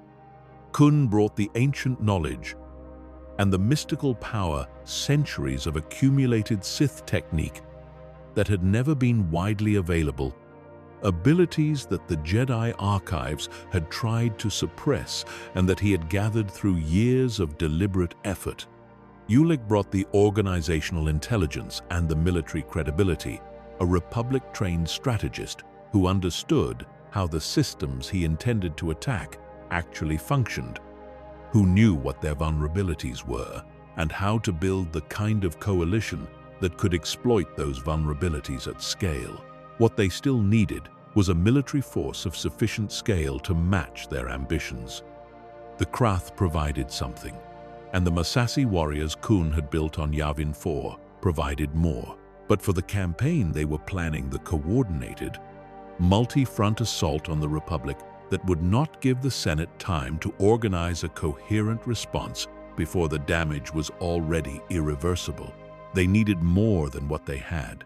Ulic went to Onderon, or more precisely, he went to Onderon's moon of Dxun, which by this point in the history of the Old Republic had become a staging ground for a Mandalorian presence that the Republic was aware of, but had not treated as a serious threat. Mandalore the Indomitable was not a man who responded to requests or diplomatic overtures. He was a man who responded to demonstrations. The Mandalorian culture that he led had been organized around a set of principles that placed personal combat ability and the willingness to test it at the center of how worth was measured and how alliances were made. You did not ask Mandalore for his support. You challenged him, and if he found you worthy, the support followed. Ulic challenged him. The single combat between them was, by the accounts that survived it, genuinely competitive. Mandalore the Indomitable had earned his name and had continued earning it in the years since, and he brought to the fight the specific qualities that the Mandalorian tradition at its best produced: physical capability, tactical reading of an opponent, and the particular fearlessness that came from a lifetime of treating combat as the primary arena in which a person could demonstrate their actual value. Ulic brought what his training had made of him, combined with what the dark side had added, and the combination of Jedi combat technique freed from Jedi restraint was something that the Mandalorian warrior culture had not previously encountered. Ulic won. And in winning, he acquired something that doubled the Brotherhood's available military force and added to it a quality of veteran effectiveness that the Krath forces and the Massassi could not replicate. Mandalorian Neo-Crusaders who had been preparing for this war for years. The Brotherhood of the Sith now had everything it needed to begin.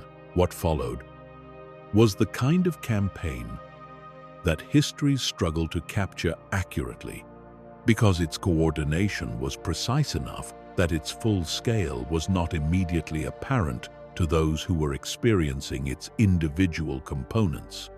The Republic and the Jedi saw a series of attacks, a series of crises, a series of demands on their attention that kept arriving faster than they could be fully processed. What Exar Kun and Ulic Cheldroma saw was a single, coherent operation designed to dismantle the Republic's capacity to respond before it could identify what it was responding to. Kun's first move against the Jedi was the most unexpected, because it exploited exactly the quality that the Order had always considered among its greatest strengths. He arrived at the Jedi Temple on Coruscant under conditions that, on the surface, looked legitimate. He came as a former Jedi, apparently seeking dialogue, and the Order's commitment to engagement and teaching rather than simple exclusion meant that his presence was tolerated long enough for the damage to be done. What he did inside the temple was not combat. It was something that required no combat, that could not have been prevented by guards at the door or Jedi with their hands on their lightsabers. He talked to the apprentices. Specifically, he sought out the young and the brilliant and the ones who had already, in the privacy of their own thoughts, begun to find the Order's restrictions more frustrating than protective. He found them the way the dark side always finds the people who are most available to it, not by searching externally, but by following something inward. Something that the dark side perceives in people that they have not yet fully articulated to themselves. He spent time with each of them. He showed them things. He told them, in the calm and persuasive voice of someone who had decided that the end justified any means of reaching it, that the Order's truth was not the only truth, and that the force they could feel inside themselves was larger and stranger and more powerful than what they had been permitted to explore. Some resisted. Some were not susceptible, or were too firmly grounded in their training, or simply had the particular quality of character that the dark side cannot easily reach. Those he killed cleanly in the Jedi Temple, where no one expected a visitor to kill anyone. The bodies were found later. The warning they represented arrived too late to change what the survivors would do.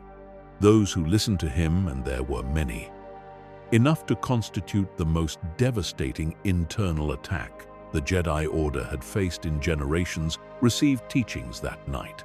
Forbidden techniques, dark side approaches to the Force, the specific practices that the Sith tradition had developed for exactly this kind of rapid initiation. And they received instructions. They went back to their masters.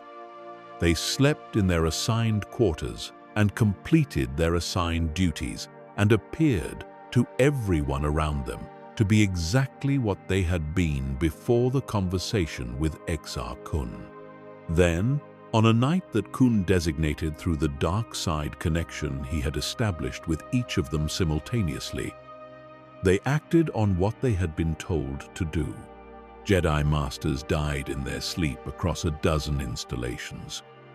Not in battle, not in the kind of heroic confrontation that the Order's history usually recorded.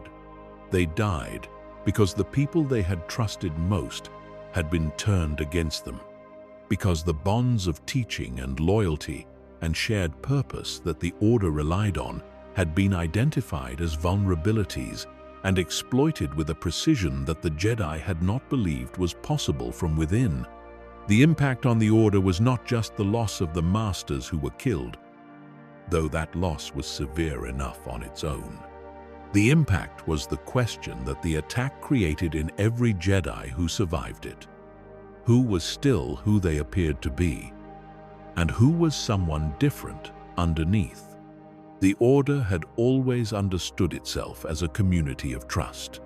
The corruption of apprentices into sleeper agents had transformed that trust into a potential liability, and the knowledge that it had happened, that it could happen, that it already had happened, and that the full extent of it was not yet known, produced exactly the kind of internal paralysis that made the external military campaigns easier to prosecute simultaneously.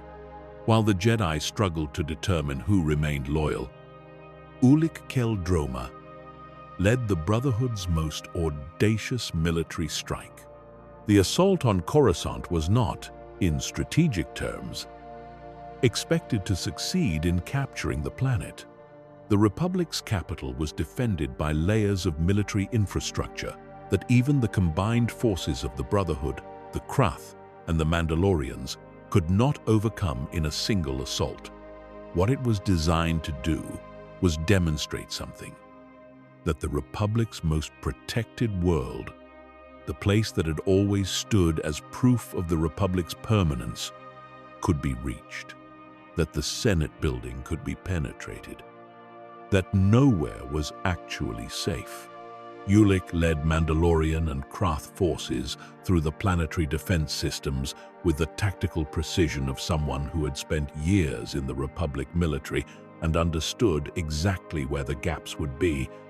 And the fighting that took the assault force through Coruscant streets to the Senate building itself was some of the most intense of the entire war.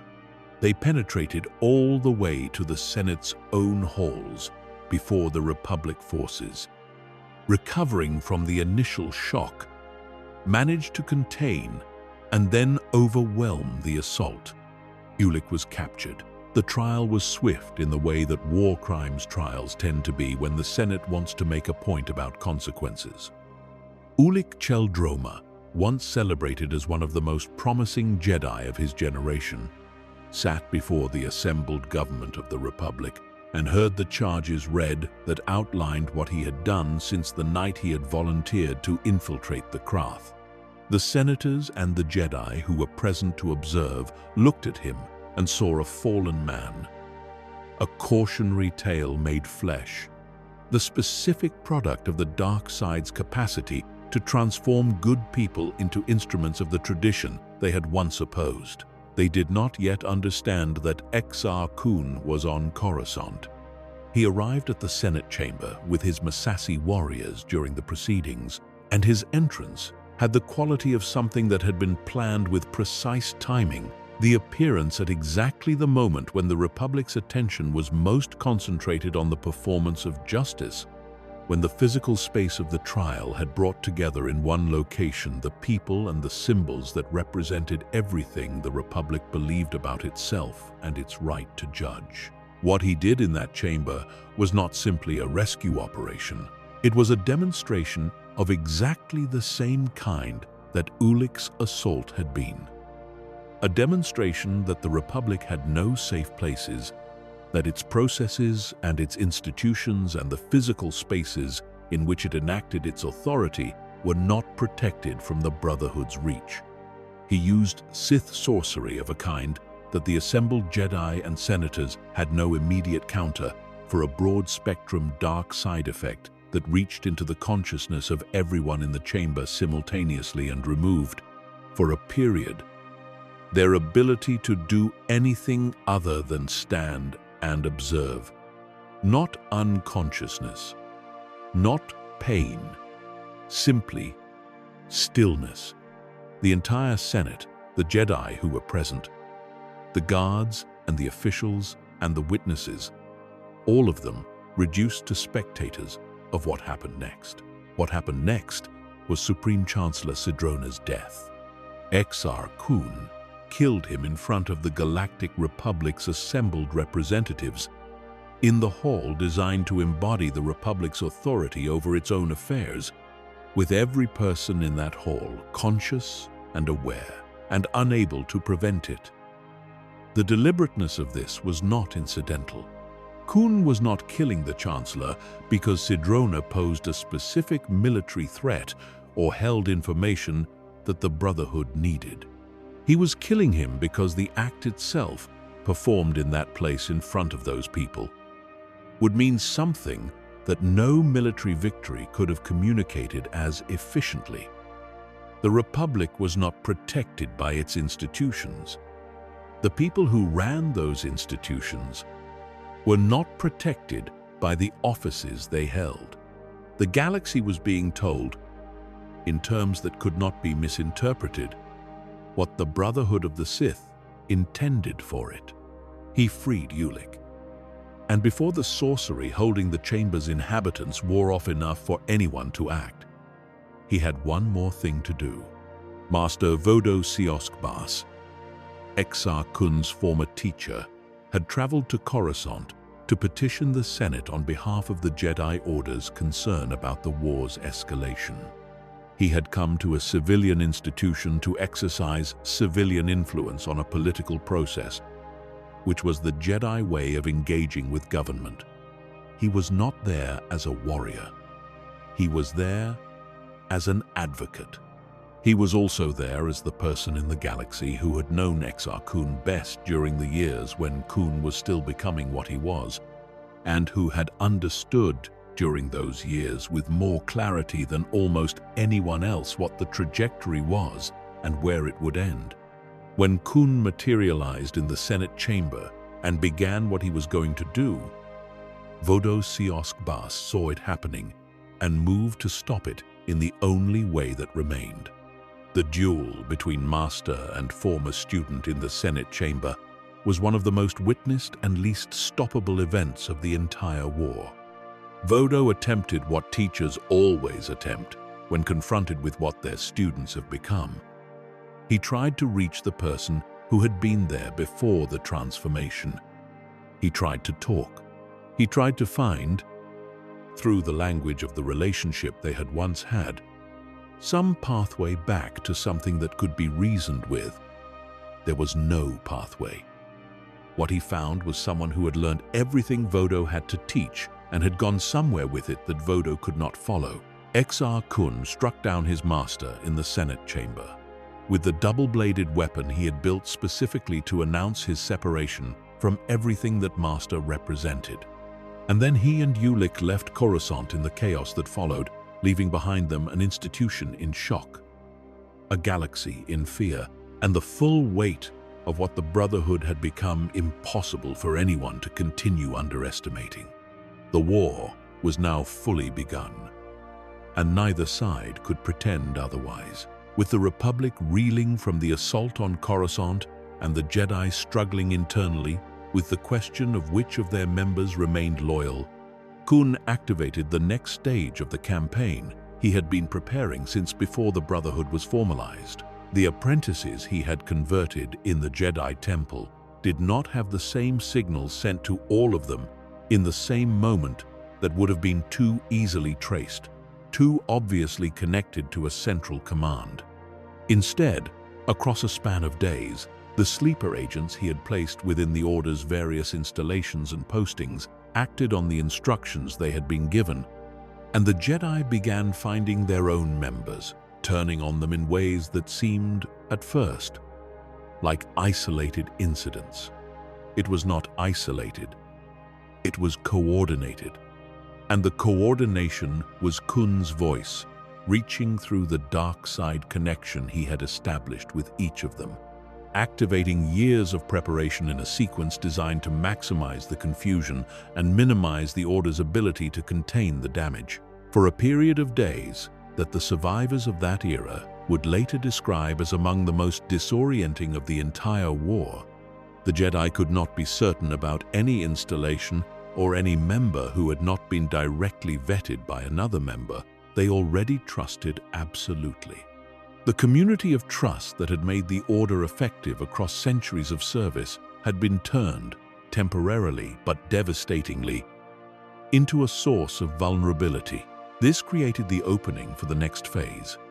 Ancient Sith texts that Kun had studied on Yavin 4 contained references to a weapon that Naga Sado had carried with him into his final exile, a Sith battleship whose technology had been developed in an era before the Great Hyperspace War, when the Sith Empire's military engineering had been pursuing capabilities that the Republic had not matched.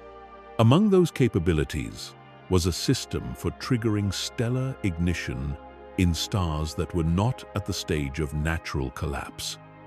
A mechanism that could cause stars to go supernova on command, releasing energy on a scale that made conventional weapons irrelevant as a comparison.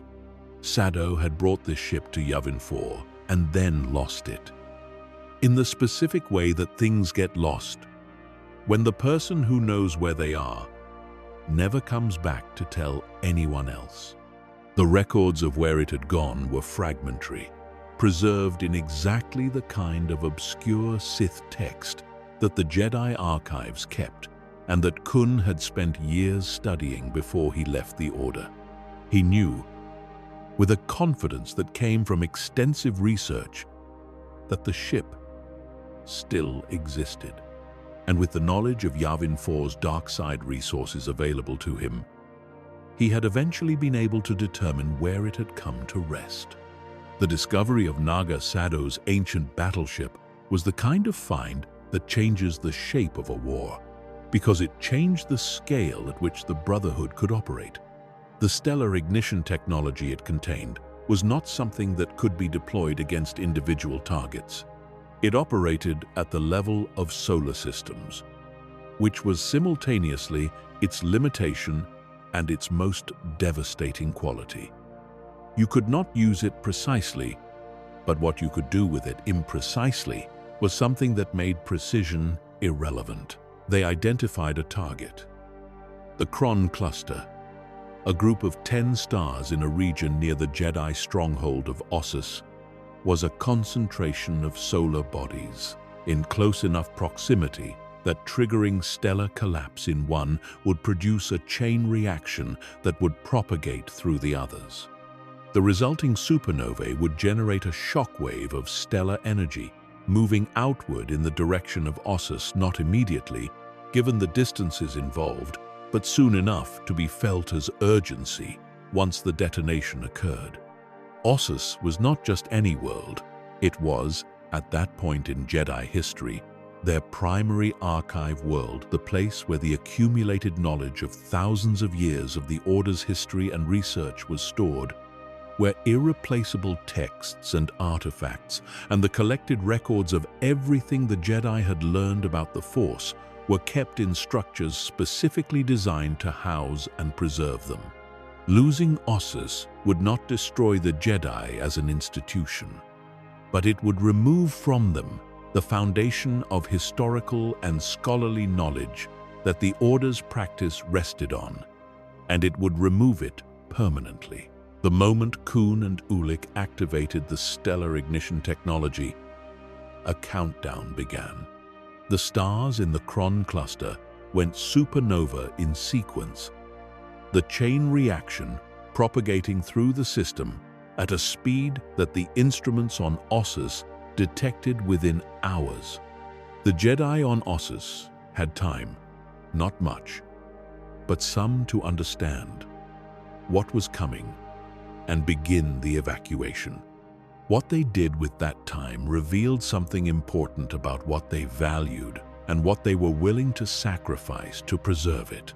They saved knowledge first and themselves second. Knights and masters who could have been moving toward the escape ships were instead moving through the library's chambers, gathering the most irreplaceable texts and artifacts, making impossible choices about what could be carried and what would have to be left behind. The archives of Ossus represented millennia of accumulated learning, and even in the hours available to them, only a fraction of it could be saved. Masters who had spent their careers studying those archives watched sections of them become inaccessible as the evacuation timeline foreclosed options one by one. It was in this chaos that Exar Kun and Ulic Qel-Droma arrived. Their timing was deliberate. The Kron cluster had been detonated precisely so that the evacuation of Ossus would create exactly the kind of disorganization that made a raid possible. The Jedi on Ossus were not in defensive formation. They were running. And into that running, into that confusion, the Brotherhood arrived to take what could not be evacuated artifacts and knowledge that the Jedi were leaving behind because they had not had time to reach it. The raids were efficient. Kun moved through the evacuating library with the focus of someone who had come with a specific list and was checking things off it, gathering what the ancient Sith texts had told him was worth gathering, leaving behind what the ancients had considered secondary. Ulic moved with him, covering his partner's focused acquisition with the tactical awareness that had always been his most reliable quality. And then Qel-Droma appeared. Ulic's brother had remained loyal to the Jedi. He had watched Ulic's fall from a distance that had made it no less painful for being observed, rather than participated in, and he had carried the weight of that loyalty across the months of the war with the particular difficulty of someone whose most significant personal relationship was with someone now on the other side of the conflict. He had come to Ossus because the evacuation required every available Jedi, and he was there when his brother arrived with the forces of the Brotherhood. What passed between them before the fighting is not recorded in any text that survived. What the records contain is the outcome. A lightsaber duel between brothers on a world that was hours away from being consumed by stellar fire, in the middle of an evacuation that neither of them had stopped for, with the full weight of everything that had happened between Arca's death and this moment pressing on both of them. Ulic killed his brother, not by plan, not as a strategic action in the ongoing campaign. In the blind momentum of a duel that had escalated past the point where the combatants could disengage, in a moment of rage that had its roots in grief and guilt and the specific way the dark side had been reshaping everything Ulic felt for years, his blade found the opening, and the outcome was irreversible before the awareness of what he had done fully registered. He stood over his brother's body, and something happened to him that all the dark side corruption and all the Sith poison and all the years of transformation had not managed to produce. A moment of genuine clarity.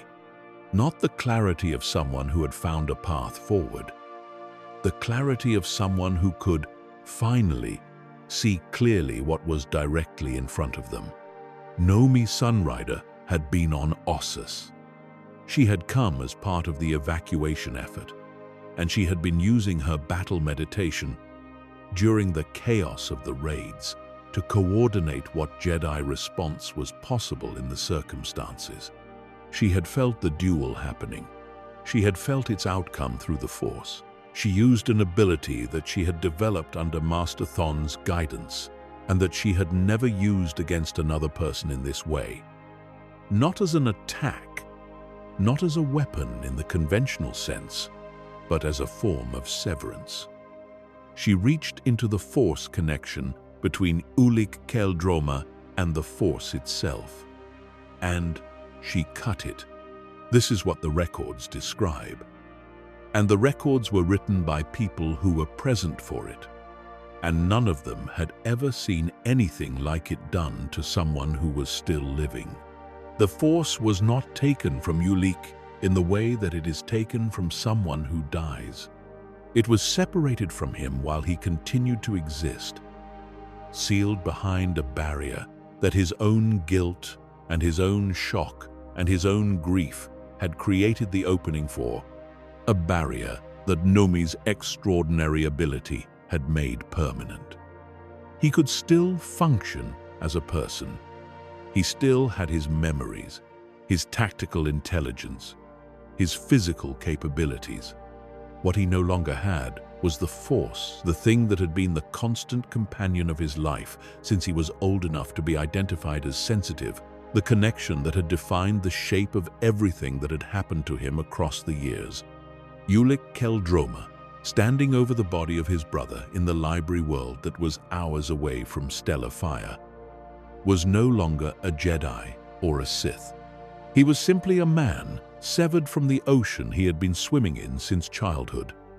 And the silence was absolute. He surrendered, not as a tactical decision. As the only thing he had left to do, he told the Jedi who took him into custody what he knew. He told them where Exar Kun's base of operations was located. He told them how to reach Yavin 4 and what they would find when they got there. He offered them everything he knew in exchange for nothing. Because there was nothing he could offer that exchange for, and nothing he was in a position to want. The war had not yet ended, but its ending had just become possible. What remained before that ending was the assault on Ambria. Exar Kun, recognizing that the Brotherhood's position had been compromised by Ulic's capture, and whatever intelligence he was providing to the Jedi, moved to complete as many of his strategic objectives as possible before the Republic could act on that intelligence. Among those objectives was the elimination of Master Thon, whose decades of experience containing dark side energy on Ambria made him one of the most dangerous potential opponents of everything the Brotherhood was trying to accomplish. Kun sent his agents corrupted former Jedi students who had demonstrated their loyalty through the acts required to demonstrate it to Ambria to kill the ancient master who had made that world his home.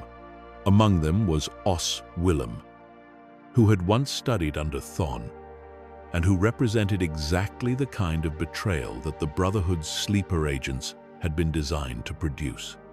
Accompanied by another fallen Jedi named Credo, Willem arrived on Ambria, prepared to destroy the master who had trained him. What he found was that Nomi Sunrider was on Ambria, and so was her daughter Vima, and so was a Cathar Jedi named Silvar, whose people had suffered under Mandalorian violence and who carried that history in the specific way that people carry the things that have shaped them into something harder than they started as. And the attack that was supposed to overwhelm an ancient master with a small force found instead that it had walked into exactly the kind of coordinated defense that Nomi's battle meditation was perfectly suited to enable. The dark side creatures Willem summoned, the Hassis, reptilian predators enhanced by Sith alchemy, were fearsome in the way that things enhanced by the dark side tend to be fearsome. But Master Thon had spent decades on Ambria. He had contained an entire planet's worth of dark side energy, and in doing so had developed a comprehensive understanding of how that energy behaved and what it responded to. He turned Willem's own techniques back toward their source with the confidence of someone for whom this was not a new kind of problem. The battle for Ambria ended with the attackers defeated. Credo escaped with wounds visible enough to mark him wherever he went. Willem was stopped, and the assault on one of the Order's most respected masters had failed in the most important possible way.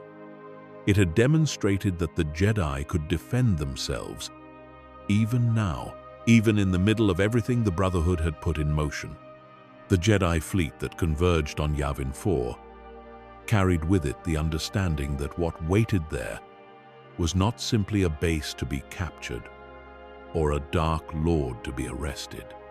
What waited there was Exar Kun, who had spent months building his defenses, who had an army of Massassi warriors capable enough to require serious engagement, and who had access to the full resources of the ancient Sith stronghold that Naga Sadow had constructed centuries before. The assault force was large because anything smaller would have been insufficient, and the Jedi who commanded it, including Nomi Sunrider, now the most capable leader, they had understood that large might not be enough. What they did not fully anticipate was that Exar Kun would not try to win. He had understood, before the fleet arrived, that the physical defense of Yavin 4 against the Republic forces converging on it was not viable. The Brotherhood's coalition had fractured. Ulik was captured. The Mandalorians were being engaged on other fronts. The Krath was no longer the unified force it had been.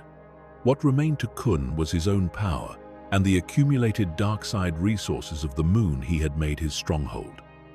These were considerable, but they were not sufficient to hold Yavin 4 against the Jedi. He had no intention of holding it.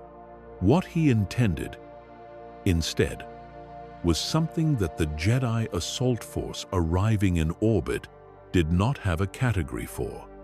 Kun gathered the Massassi people, the ones he had enslaved when he arrived, the ones who had built his temples and served his will, and whose lives had been reorganized entirely around his presence and his purposes.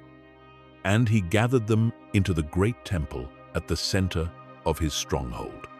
The ritual that followed was not designed to defend anything or destroy anything in the conventional military sense. It was designed to do what the darkest expressions of Sith power were always, ultimately, designed to do. To refuse the limit that everyone else accepted as final, he took their life force. Not symbolically, not partially. He drew from the gathered Massassi the energy that animated them, the connection between their physical forms and the Force itself, and he channeled it toward a specific purpose. He was going to survive what was coming, not in any form that the people arriving to defeat him would recognize as victory or defeat, but in a form that the Sith tradition had theorized for thousands of years, and that had never been successfully accomplished in any way that could be verified from the outside. He was going to separate his spirit from his body, and he was going to sustain that spirit with enough dark side energy, generated by the sacrifice of every Massassi on the moon, that it could persist indefinitely in the stone of the temples that had become his home. The Jedi felt what was happening while it was still happening. The dark side energy released by the ritual was enormous, the kind of disturbance in the Force that could be felt at significant distances, that registered as something terrible even to people who could not have said exactly what they were feeling. Nomi Sunrider felt it from orbit and understood enough of what it was to know that what was beginning could not be allowed to complete without a response. She called on every Jedi in the assault force, every master, every knight, every practitioner present who could contribute to what she was about to attempt. She asked them to join her in something that most of them had never done, and that required a specific kind of trust that should not have been possible under the circumstances, and was because the Jedi had always functioned best as a community rather than as individuals. The Wall of Light. It was not a standard Jedi technique. It was not something taught in the basic curriculum or described in most of the texts that Jedi initiates studied. It was a collaborative application of light side force power on a scale that required many practitioners contributing simultaneously toward a single sustained purpose, a wall in the metaphorical sense of a containment, a barrier against which the dark side energy Kun was generating could not simply flow outward into the galaxy. It required the participants to hold the connection stable while the dark side pressed against it, to maintain the quiet, steady commitment that the light side asks of those who channel it in conditions that were anything but quiet. They held it. The collision of what Kun's ritual was producing, the dark side energy of thousands of Massassi lives, channeled through a practitioner who had spent years preparing for exactly this kind of application, with what the Jedi had created in response, generated something that no one in the assault force had intended. A firestorm swept across the surface of Yavin 4, following the path where the two massive force expressions had met and interacted and overloaded each other in the way that opposing forces of enormous magnitude always produce outcomes larger than either force alone. The temples burned. The Massassi, who had not already been consumed by Kun's ritual, were caught in the firestorm. The dark side structures that Kun had spent months building on the foundation of Naga Sado's ancient work were reduced to scorched stone. Exar Kun's body was destroyed.